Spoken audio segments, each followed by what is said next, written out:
for joining us. Today we're going to answer the question, what is a central thrust of American poetry in the 20th century up to and including when you began writing poetry in a serious, regular way? I will go first, then Jim Moore, Phoebe MacAdams, and James Cushing. As an invocation, I will read a few lines from one of my favorite epics in the 20th century, Letter to an Imaginary Friend by Thomas McGrath. Quote, "It was good singing, that silence, from the riches of common work, the solidarity of forlorn men, firm on our margins of poverty and cold, communitas, holy city, laughter at 40 below, round song, the chime of comradeship that comes once maybe in the winter of the blue snow. That's how it was."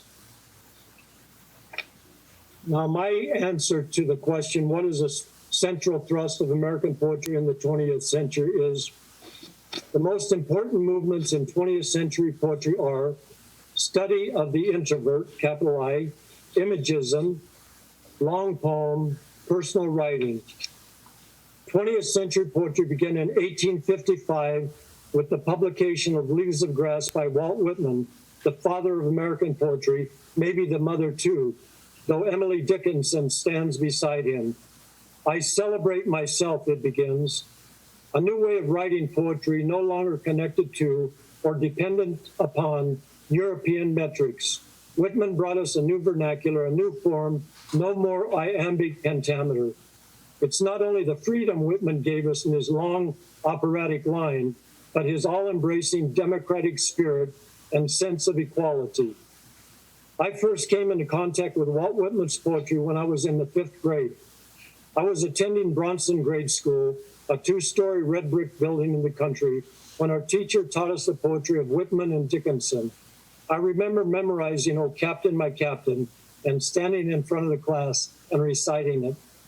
20th century poetry continued its journey with the publication of 2 books in 1899, The Interpretation of Dreams by Sigmund Freud and The Symbolist Movement in Literature by Arthur Symons.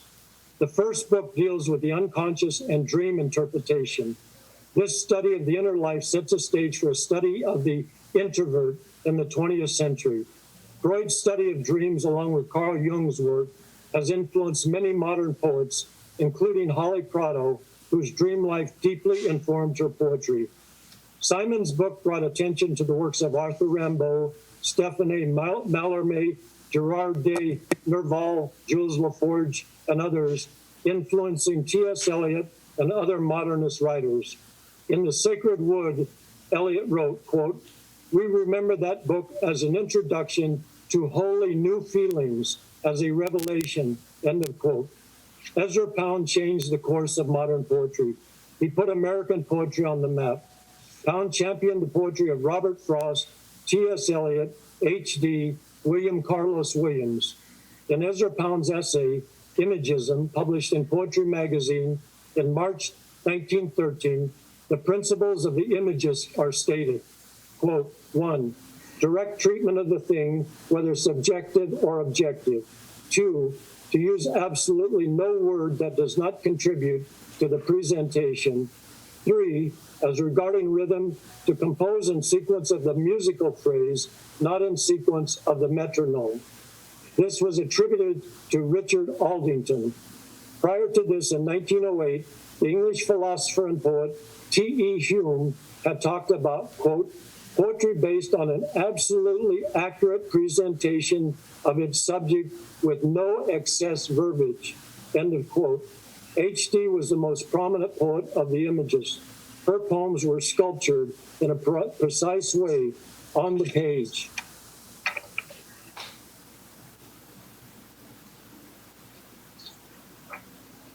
This set the stage for American poetry in the 20th century in 2 ways. 1, direct treatment of the thing, a use of the real physical object. When the poet uses real physical details, the reader can see them and share the emotion of the writer. 2, a use of the poet's inner life, inner rhythms, not relying on an external metric, thus avoiding the padding that goes along with the use of metrics.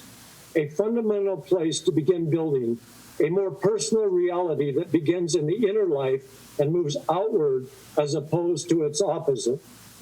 The quote, long poem, and the quote, a passion of mine, is an important part of 20th century poetry. Its prototypes are the cantos by Ezra Pound, written between 1915 and 1962. Its first almost complete edition was the cantos 1-120 in 1970. The Wasteland by T.S. Eliot, 1922. Hermetic Definition by H.D., 1972. The Bridge by Hart Crane, 1930. Patterson by William Carlos Williams. Its 5 books were published separately in 1946, 1948, 1949, 1951, and 1958. The entire work was published in 1963. Patterson contains the famous dictum, quote, no ideas but in things, end of quote, that many poets adhere to, Diane Wachowski being one. Quote, capital A, quote, dash, by Louis Zukowski began in 1927. Its complete version, 826 pages, was published in 1978. The Maximus poems by Charles Olson began in 1940, published as a whole in 1983. It juxtaposed the personal with the mythic, used breath as line, gave us Olson's innovative projected verse. Some poems have worked the long poem after these predecessors. Leland Hickman, Diane Wachowski, Robert Kelly, maybe the greatest of all in our time who wrote long poems, Holly Prado, Allen Ginsberg, Robert Duncan, Ed Dorn, Thomas McGrath. Other poets whose poetry fed into 20th century poetry in a significant way are Robert Frost, Langston Hughes, Marianne Moore, E.E. Cummings, Wallace Stevens, Elizabeth Bishop, Robert Lowell, Randall Jarrell, John Berryman, Leroy Jones, Amari Baraka, Frank O'Hara, John Ashbery, Sylvia Plath, Anne Sexton, Adrienne Rich, Anne Stanford. Of the women poets, Rich was a revolutionary, reclaiming language for women. From 1963 to 1968, I studied method acting with Frank Corsair in New York City. In that class was Leland Hickman, who turned me on to poetry. One day in 1966, when I was 26, after Lee and I had finished rehearsing a scene for class, he handed me a copy of the New American Poetry, 1945-1960, edited by Donald M. Allen, Grove Press, 1960. I went home and read it. I realized that you didn't have to be an intellectual or a college professor to write poetry. You could write from your own experiences. I had learned to use my own experiences and observations in Corsero's class.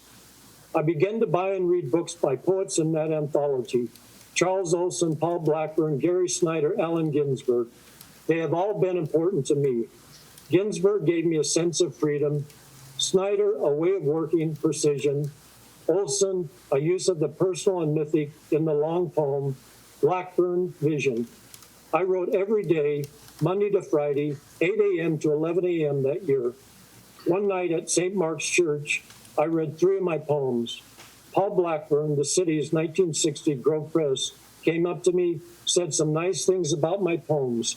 About one poem that had the sounds of being in jail, keys jangling, cell door closing, he said, quote, make your point, don't go on for sound, don't mark time, cut back, and wait till the action starts again, end of quote. I asked him, how does one learn to be a poet? 2 ways, he replied, reading and writing. Blackburn, an urban troubadour, was very important to me because of his vision. His vision is a dictionary vision, what you see, not Blake's apocalyptic vision. His rhythms were influenced by the city's, the subway's rhythms.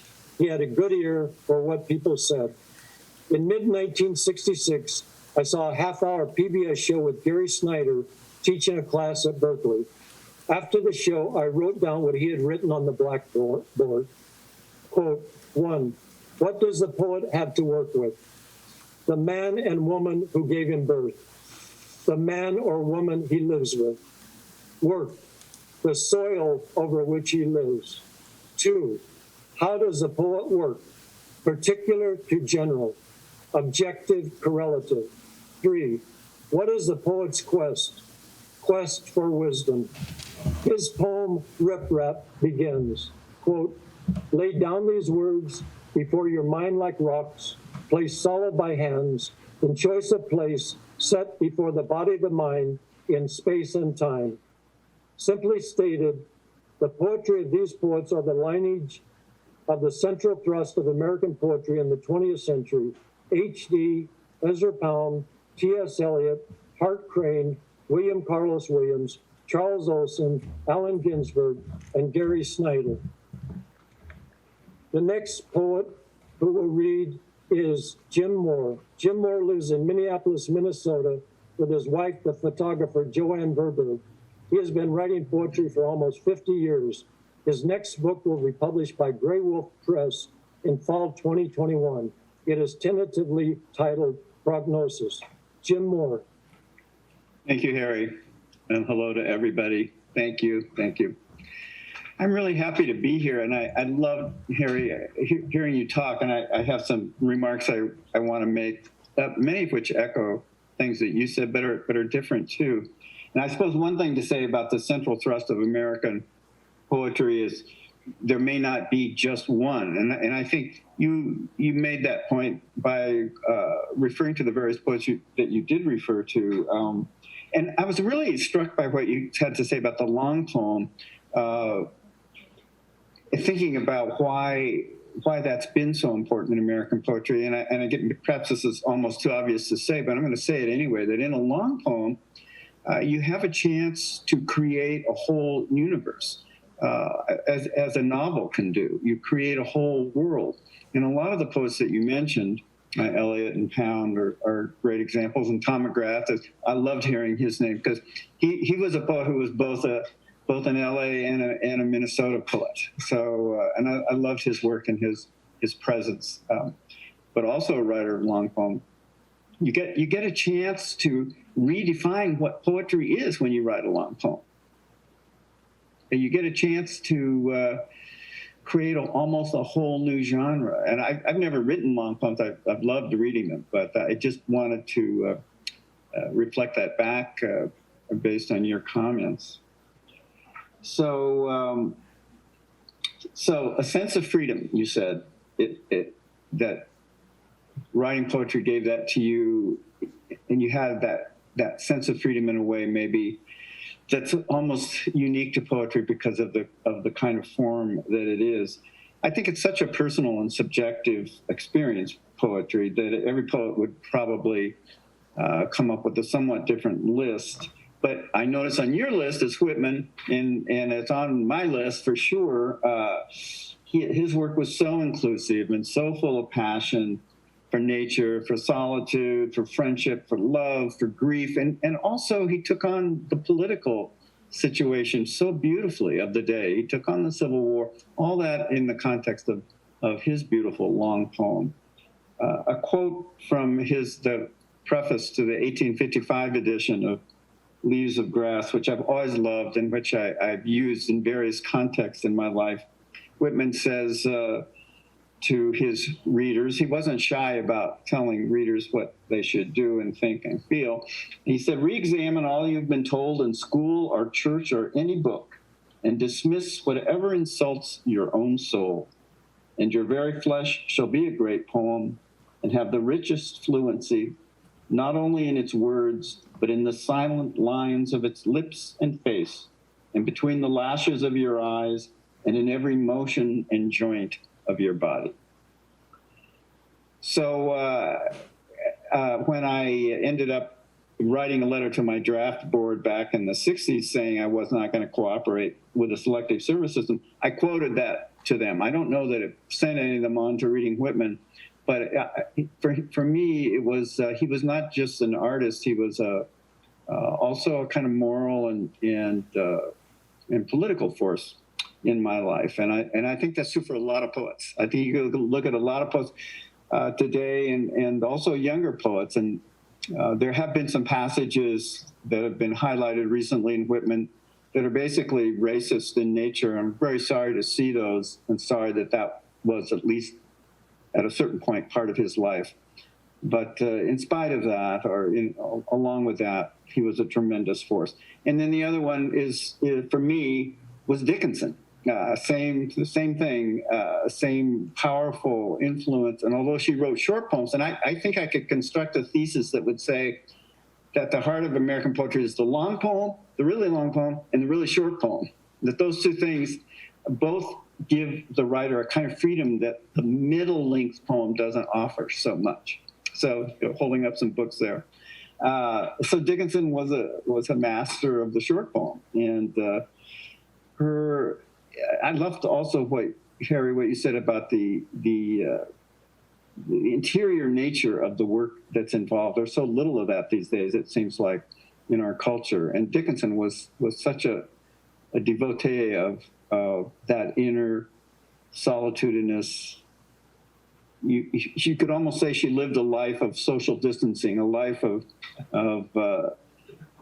solitude that was so profound that it created almost a whole new landscape for her. And I'm curious to see what kind of poems come out of our own period of isolation here, if it affects poetry in some ways that might be quite interesting. So the earliest poets who had an influence on me, when I, before I really started to write, but I was reading some, were two poets. One was in high school, and that was Lawrence Ferlinghetti, Coney Island of the Mind. I think it might have even come out while I was in high school, I don't know. But I remember that book so vividly. And I remember sitting in English class and holding the book in my lap and looking down and reading the poems while the English teacher was talking about whatever the English teacher was talking about. And that book was the first experience I had with poetry, that you could see that poetry offered an opportunity to go very deep, very fast. It gave permission to a kind of wildness and also a kind of form that I'd never experienced before as a high school kid.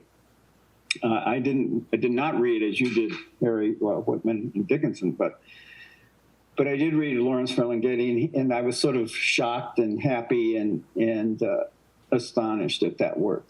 And then the other poet that I read when I was still a young person, very young person, in college at this point, I'd broken up with my girlfriend and left where I was going to school and gone down to Oklahoma. And I just didn't have a clue, and I walked into a bookstore, and I really wasn't reading much poetry in those days at all.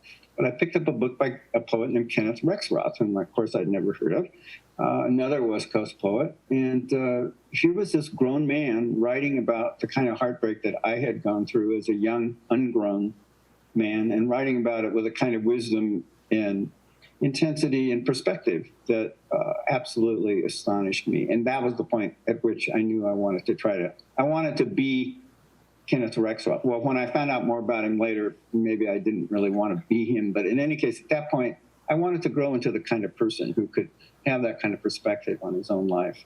So these are some early poets for me. As I got a little older, still an undergraduate, I did start to read sort of more systematically in poetry, and there were a lot of poets meant a lot to me. But one of the ones that I don't think you did mention, Harry, that was important to me early on was somebody that didn't really fit the bill of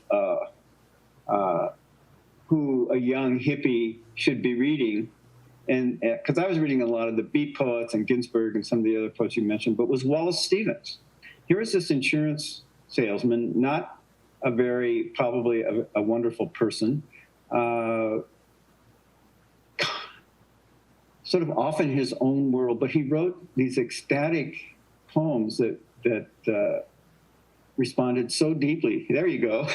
There he is. I mean, I just sort of thought, who is this guy? What is he? He was like a force of nature to me. And I remember, puzzling over a lot of the poems. I knew, even though I couldn't understand a lot of them, I knew they were good because a lot of people I respected really liked him. So I thought, I know he's good. I'm going to stay with it till I get it. And it was a little bit like that with Dickinson for me, too. but he was someone that I think at least affected me a lot.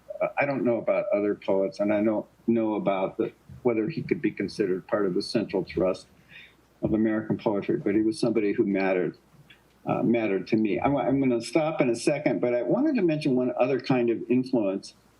Just as I was beginning to write poetry, that was really important to me. I was in prison at the time. I was for draft resistance, and I felt very shy to talk to other people about the fact that I like poetry, and I thought, what will they think of that, you know? And then I discovered that the inmates kept a book, a big black notebook, full of poems that they passed around surreptitiously from person to person. If they'd been caught with it, they would have been lost a good time, which means they would have had to stay in prison longer. And they were poems mostly by black poets, but not entirely. There was a range. You know, some of the poems were great, and some of them were probably not great. But to me, the thing that was moving and really, really helpful for me to see was that poetry could really matter to people in extreme situations. I hadn't really understood that as a young, fairly privileged guy up until that moment. And I never have lost track of the fact that poetry can have that kind of significance for people. And that's the really visionary aspect of American poetry, that it carries that weight, I think, more than any other art form, that weight of really trying to live a life that's independent, wild, principled, ecstatic, mysterious, and hard to pin down. So I think I should stop and let us move on here. And again, thank you. Thank you, Jim. I loved everything you said. And you mentioned Wallace Stevens. You know, Harold Bloom talks about romantic poetry beginning with a quote from Wordsworth in his Prelude about how the poet's theme is the development of his own mind. And that's a demarcation, a mark to move forward. And he also said that Wallace, it's been one trope. The romantic tradition has been one trope. And Wallace Stevens in our time was the highest part of that. So Wallace Stevens may turn out to be the #1 poet of the 20th century. But thank you for all of your wonderful observations and work in poetry, Jim. Our next poet is Phoebe MacAdams, who was born and raised in New York City, but has lived in California most of her adult life. First in the poetry community of Bolinas in Northern California, but before that, she was also involved in the New York poets, I believe, in the Lower East Side, and then on to Ojai, and she came to LA in 1986. She taught English and creative writing at Roosevelt High School in Boyle Heights for 26 years until her retirement in 2011. She has published 8 books of poetry, including The Large Economy of the Beautiful, New and Selected Poems, Cahuenga Press 2016, and Every Bird Helps, a Cancer Journal, Beyond Broke 2017. Phoebe MacAdams. Thank you, Harry and Jim and Jim. And I just wanted to piggyback on this. Wallace Stevens seems to be on our minds. I've been reading Wallace Stevens, and I've been listening to these wonderful lectures online by Marie Baroff, who is the first female professor at Yale, and also a woman named Helen Wendler, who's an expert on Stevens. And there are these wonderful lectures that I've been listening to. This is sort of one of the perks of the pandemic, is to listen to all of this stuff. Well, I'm going to talk about a group of poets and a couple of things that are connected thrusts that nobody has talked about. But Harry, you just brought up the Lower East Side. I'm going to start, and when I wrote this out, so this is actually a lecture. So I'm going to start with a quote by Anne Waldman, and this comes from a book that she wrote called The Outrider, which came out in 2006. And this, I'm going to talk about sort of the poetic movement of the poet as outlaw. The Outrider holds a premise of imaginative consciousness. The Outrider rides the edge. Parallel to the mainstream, in the shadow of the mainstream, is the consciousness or soul of the mainstream, whether it recognizes it or not. It cannot be co-opted. It cannot be bought. It rides through the chaos might be an outlaw, is a kind of shaman. As I was thinking about this question, I began to remember the poets that I was first introduced to when I was in high school and dating my future husband, Phoebe MacAdams, who was a poet and a student at Princeton University and who was also part of the poetry scene of the Lower East Side in New York. I was going to a small girls' school in Princeton called, believe it or not, Miss Fine's School. I was studying, a good student, occasionally going out my window in the evening to meet with friends, but it was all very tame and pretty restrained. Nothing prepared me for the life of the poets of the Lower East Side. Lewis was friends with them, and we spent a lot of time on St. Mark's Place at Ann Waldman's apartment and at St. Mark's Church in the Bowery listening to poetry. America loves its outlaws. It always has. Billy the Kid, Doc Holliday, Jesse James, Pretty Boy Floyd. The list goes on. And even, thanks to Ed Dorn, the gunslinger. The poets of the Lower East Side were poetry outlaws. They did not have regular jobs. They did not want them. They were not university professors or even teachers. They lived in 4th or 5th floor walk-up apartments with bathtubs in the kitchen. They had almost no furniture, slept on mattresses on the floor. They owned next to nothing. This was a type of outrider existence. They chose not to be plugged into the mainstream of American life, of owning homes, etc. They lived outside any American dream or life that I knew anything about. But what they did have was the unfettered world of the imagination, the world of amazing and endless conversations that started in apartments, then went down the street to get an egg cream, back up to someone else's apartment, the glorious adventure of talk. The apartments were full of books, of typewriters, and they were full of artwork. This life outside the mainstream lived on the edge, a life of poetry and poetry readings, of art galleries and art museums, of new ideas, and always full of words. I thought it was the most wonderful way to live I could imagine. I was hooked on the world of poetry. The wild life of the imagination of this time seems very American to me. The life of the poets around St. Mark's were spacious and generous, full of incredible energy and excitement. It was rule-breaking, full of humor and daring, a sense of freedom. And I think this is an important thrust of American poetry, this willingness to take risks, live along the edge of your energy, search for the new.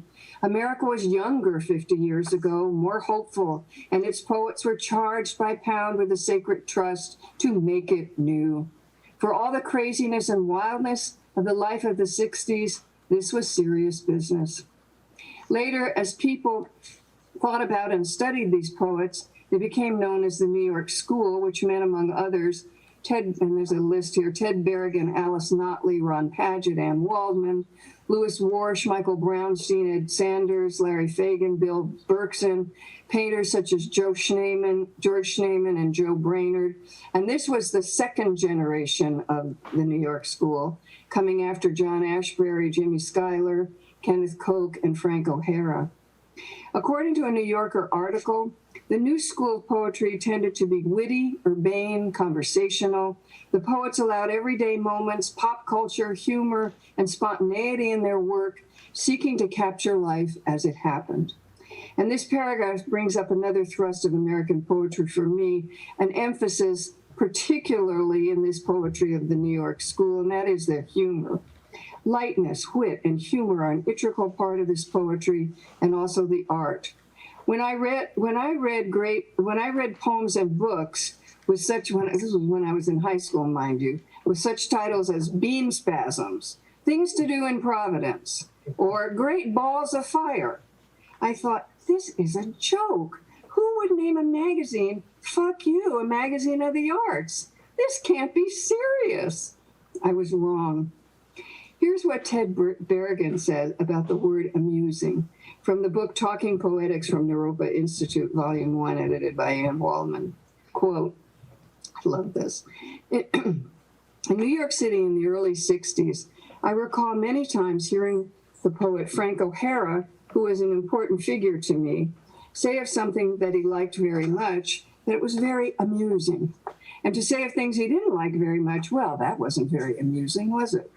And that's come to me to be a sort of criteria for works of art in general. That is, those that are not very amusing are usually not very amusing because they are not very good. All the works that are good are amusing. The problem with saying this in a classroom is that one tends to think that amusing means funny or lightweight. Amusing doesn't mean funny necessarily. It means, if you take the meaning of the word strictly, it means that it turns your muses on, that it makes you respond to it. Your muses respond to its muses. While you are responding to it, the response is going on many levels. It is amusing in that sense to read a poem like Kaddish, for example, which is about a rather gruesome subject matter. It is amusing in that it is beautiful, wonderful, it's gorgeous, it's touching, it's also horrifying, it's scary, it's vulgar, it's shocking. It's all these things, and all these things have to do with being amused. So this has to do with amusing being of the muse. There is a lightness, a joy in this poetry, a sense of play that delights the soul. As William Carlos Williams said, if it ain't a pleasure, it ain't a poem. It's important to remember that these poems were involved in serious study. Ed Sanders was a world-class scholar of Egyptology. Ted was deeply well-read. Ron Padgett was a graduate of Columbia University, a Fulbright scholar, and the founder of Full Court Press.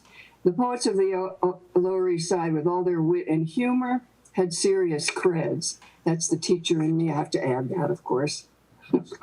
The final thrust of American poetry that I want to talk about before I pass on the conversation is one that has been very important to me, and that is the notion of community, poetic community. It is true that the poets I've been discussing looked on themselves as rebels, poets living outside mainstream America. However, they also lived in community. This is a vital feature of modern American poetry, I think. The poets of the Lower East Side worked and collaborated with each other. They hung out together. Thanks to Ann Waldman and others, they had a venue, the Poetry Project at St. Mark's Church, to be a focus for their activities and readings and magazines and books. And later, there was enough connection and camaraderie for them to be known as the New York School, although I never heard that term in the 60s or 70s. There was a sense of togetherness, a warmth, a sense of family to the group. They were at home in the world together. They gave each other a place. In the 70s, some of these poets moved to Boulder to start the poetics department at Naropa Institute, founded by Chogyam Trungpa. Ann Waldman and Allen Ginsberg ran the department, and a lot of Lower East Side poets, along with many others, cycled in and out of the program. The poets of the Lower East Side grew and absorbed the ideas of Tibetan Buddhism a la Trungpa, a tremendously fascinating and controversial figure. Whatever one thought of him, it was again a gathering place for poets who worked, collaborated, and now meditated together. It created a home for poets who didn't easily find a home in the world. And out of this again came books and magazines galore. I had the great fortune of living there for a while, and it was a heady and exciting place to be. The final community of poets that I will talk about is that of Bolinas, California. Bolinas is a small town on the coast, about an hour north of San Francisco. It had been many things, a Miwok Indian village, a logging community. But when I lived there in the 70s, it was home to a community of hippies and poets who had moved there to live off the land, which was an interesting journey for poets who mostly grew up in the city. The poets who moved there, Lewis and I, Aram and Gail and Soroyan, Bob and Bobby Creeley, Tom and Angelica Clark, Bill Berkson, Joanne Kiger, among others, moved to Bolinas to get away from the city and raise families. We lived there in relative peace until the big Bolinas oil spill of 1971, which galvanized the town to save itself as well as the birds in the lagoon. Out of that came a deep sense of community, which continues to this day. The poets of Bolinas wrote a newspaper, the Bolinas Hearsay News, also still going, published books and magazines, and created the town together. Bolinas gave a home to a whole generation of poets and to their children. It allowed them to feel that they belonged in this world and belonged to the earth. Bolinas and communities like it were an essential part of America's modern poetic life. I could go on about the community of poets here in LA and the importance of our home base beyond Baroque, but I will stop here and turn the discussion over to Jim Cushing. Let me just say a couple words first about Jim.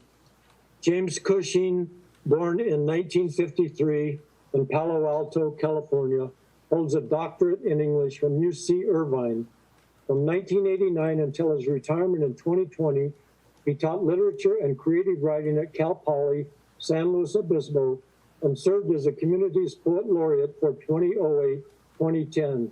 But before the last sentence, I just want to say thank you, Phoebe, for a wonderful, you use the term lecture, but there's just so much love and information in there. And one thing I recall when you were playing with the word amuse, I thought of very Gertrude Steinian. I mean, there's another prose writer who was, very important to a lot of us poets.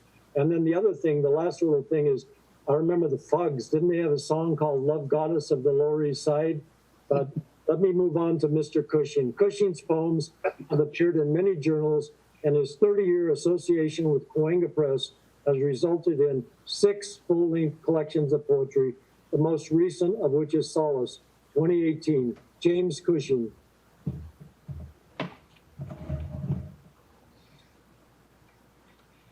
Jim, I can't hear you. I think you may have... That's because I was muted and I'm no longer muted. Can you hear me now?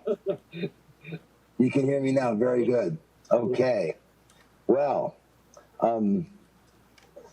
imagine how I feel right now having to follow the love goddess from the Lower East Side. I mean, put yourself in my position for a second, will you? See? You're not laughing at me, you're laughing with me. That's right. I understand. Okay. Phoebe, Phoebe, Jim, Harry, I hope I have something useful and meaningful to add to the wonderful things you've revealed, and to the wonderful history you've reviewed, and to the great litany of voices that we've treated ourselves to today. It's almost sometimes I feel as though I've joined Odysseus in a different kind of journey to Hades, and I'm seeing all the names of these beautiful people who have passed on to a different kind of life. When I was thinking about the central thrust of American poetry, the central idea of American poetry, because the word thrust implies a context of starting somewhere and going somewhere and being on, some sort of direction, and the best that I could come up with in wrapping my head around that metaphor was to think of American poetry historically, and you brought this up, Harry, in your work about symbolism and imagism, and Mallarmé and Lambeau and the like. That American poetry is already a kind of modernism, in the sense that American poetry announces itself as something separate from European traditions, building on them, and yet doing something fundamentally different with them, because the fundamental circumstance of the American experiment is different. And so I think that as the American experiment, as we know from recent reckonings with our history, is fundamentally paradoxical, in the sense that it is fundamentally full of essential contradictions that cannot be reconciled but must be lived through. I think our poetry and modernist poetry, in particular, and American poetry, reflects that in a particularly brilliant way by offering, on the one hand, a sensibility that I could characterize as primarily vernacular in its language and expansive in its desire to reach an audience. With Walt Whitman and William Carlos Williams, Frank O'Hara, Ginsberg,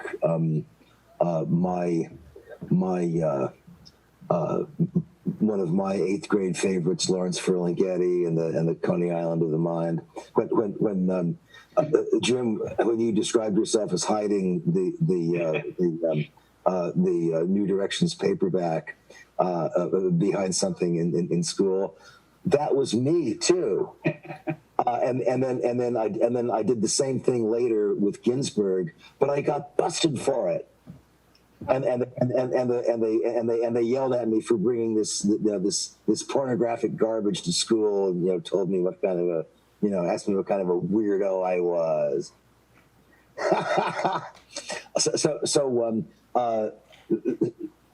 So the vernacular expansive has the possibility of getting one in trouble in all kinds of interesting ways, which is what Phoebe was reflecting on too, right? Because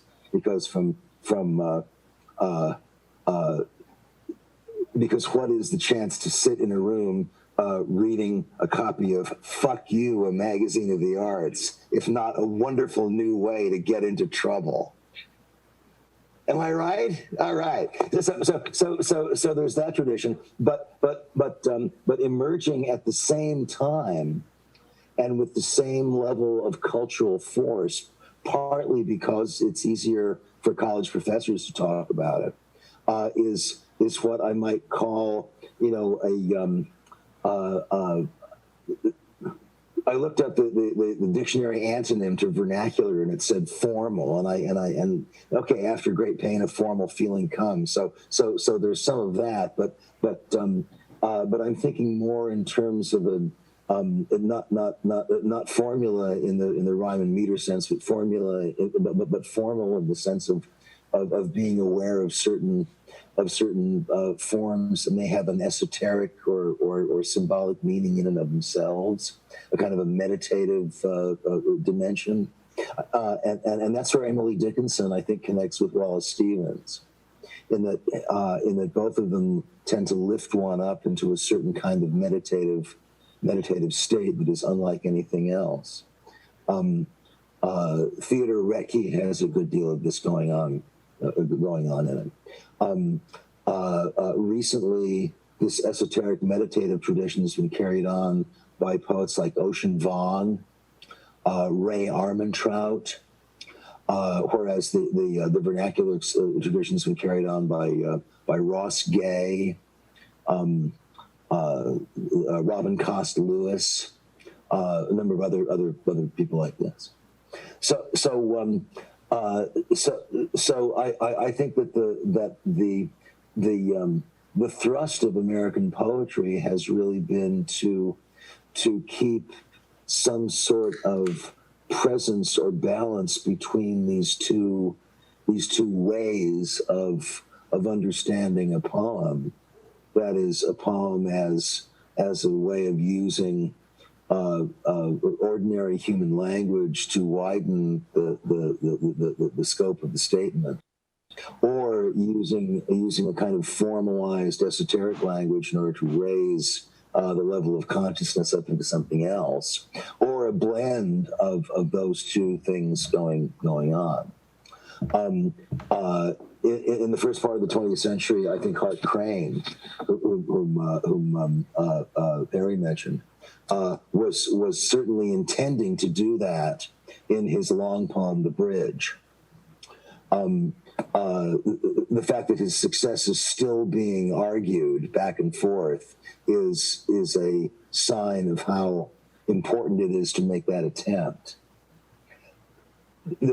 No one would call Hart Crane's The Bridge a vernacular poem. I mean, good Lord, he's still using thee and thou in the 1920s, for heaven's sake. But but at the same time, the urge. I mean, he explicitly takes Walt Whitman's hand at one point in the bridge and walks with him across into the land, and has various East Side drunks take over the narrative of the poem occasionally, and so you get the like raw vernacular language. So it's clear that he's trying, in his own desperate way to balance them, since he's trying to balance these two things going on in himself. Crane was hugely important to me as a developing poet. Other important influences included Dylan Thomas. I've told many people this story before, but I started writing poetry the day after I first heard the Dylan Thomas record of A Child's Christmas in Wales, which my seventh grade English teacher played one afternoon in December of 1965. That voice changed the molecular structure of my imagination in some way, and I wanted to be closer to that, whatever that warming, chilling fire was of that voice that read that story in Fern Hill. I didn't understand it on an intellectual level, but I wanted to be where that was, and I've never really looked back. First important poetry mentor at UC Santa Cruz was George Hitchcock, an overlooked and underrated American figure who was also a playwright and a novelist and an actor and a brilliant poetry professor at UC Santa Cruz. I took a number of classes from him. Mark Jarman and Robert McDowell were also in those classes, and they've gone on to other considerable careers. Jarman just retired from a long career at Vanderbilt. And then at UC Irvine, I was fortunate enough to come under the influence, you might say, of John Ashbery, who was a delightful human being and a brilliant poet, and whose work I continue to read and benefit from. I think he's doing what Crane attempted to do in his generation, which is to blend those two, the vernacular and the esoteric in a single text. And I think I think he came closer to it than Hart Crane did, mostly because he lived longer, and because he was fundamentally, at least insofar as I got to know him, he was a fundamentally sane human being, and all the biographies I've read of Hart Crane suggest somebody who was very, very deeply disturbed throughout his life. So, yeah, I think in his wonderful translation of Rimbaud's Illuminations, Ashbery has a wonderful remark about modernism and about poetry in general. He says, "We tend to forget that modern poetry is a venerable institution. Yet more essentially, modernity was for Rimbaud the acknowledging of the simultaneity of all of life, the condition that nourishes poetry at every second."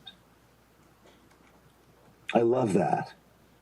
The acknowledging of the simultaneity of all of life, the condition that nourishes poetry at every second.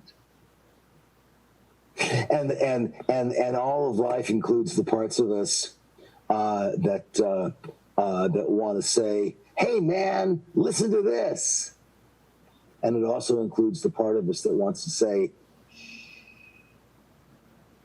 "Do you hear the secret mind?" And everything in between. And I think the central thrust of American poetry is the desire to take all of that in and we are. It's like a big round thing, and we are each of it a pair of its eyes. So yeah.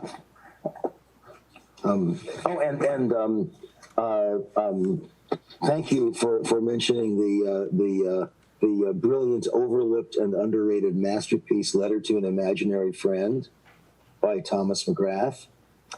And speaking of overlooked and underrated masterpieces, I'll put the spine up to it, and you can see Leland Hickman, the Great Slave Lake Suite.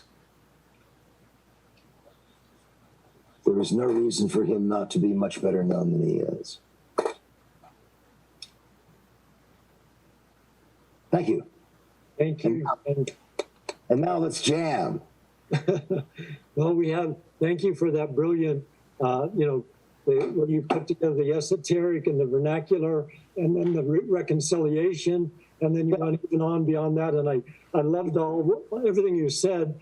You're so brilliant, and also I love that you mentioned Illuminations by Ashbery, because I love that book, and also Thomas McGrath. Just for Jim Moore, who lives in Minneapolis, on November 12th, 2016, I put together a complete reading of the Public Imaginary Friend, to celebrate McGrath's 100th anniversary, and I got 40 poets and a few actors, and it was like about a 10, 11-hour journey, but it was great. So I've talked enough. Let Jim and Phoebe, we got about 4 more minutes, so why don't each of you take a couple more minutes, and Jim, want to jump in there and say anything else that you would like to say?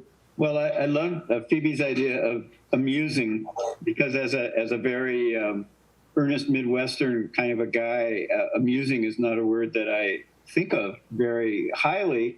But now I do. I really do. I love the way you talked about it. So thank you for that. You're very welcome.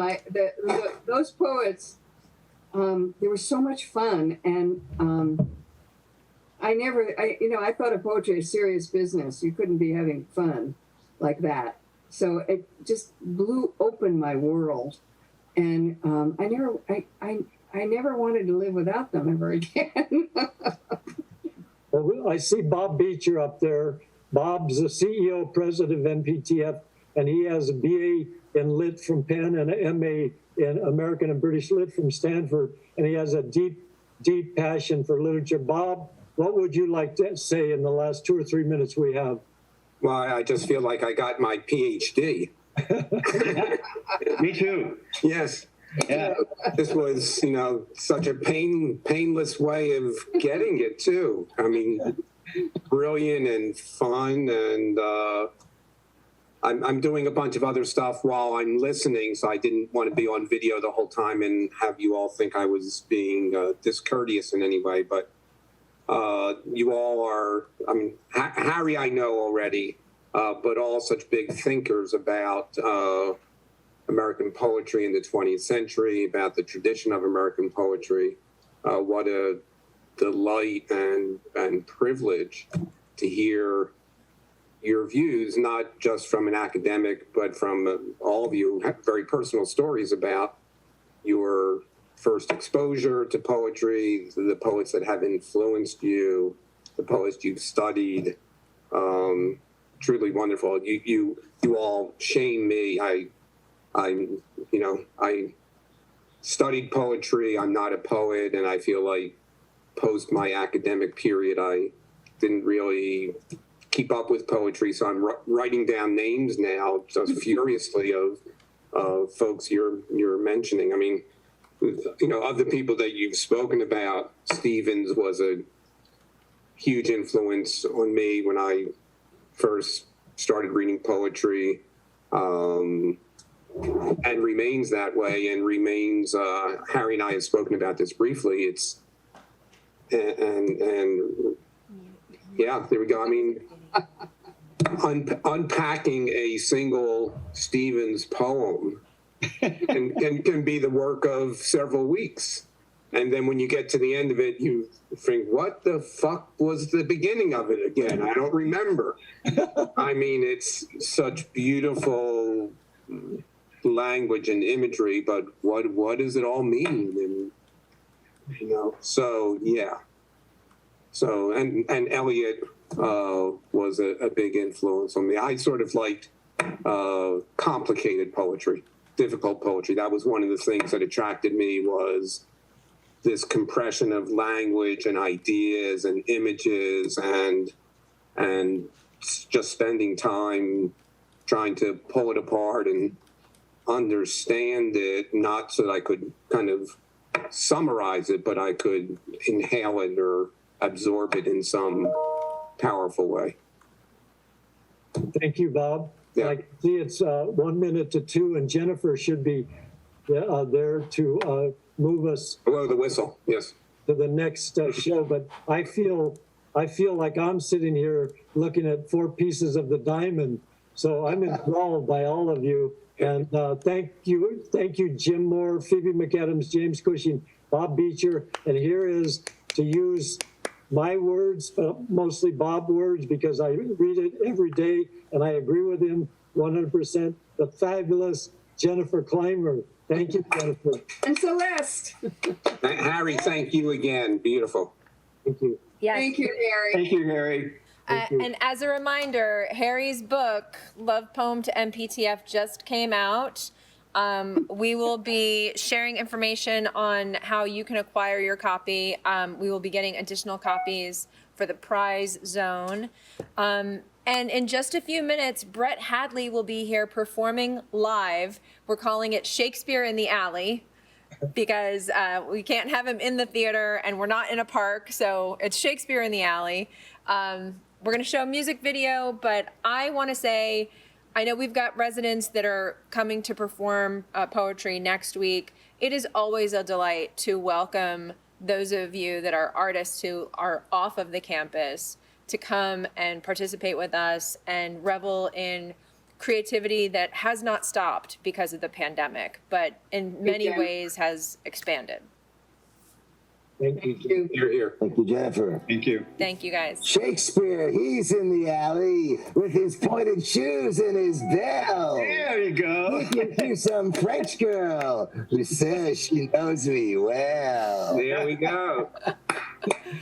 All right. Perfect. Bye-bye. Another great poet.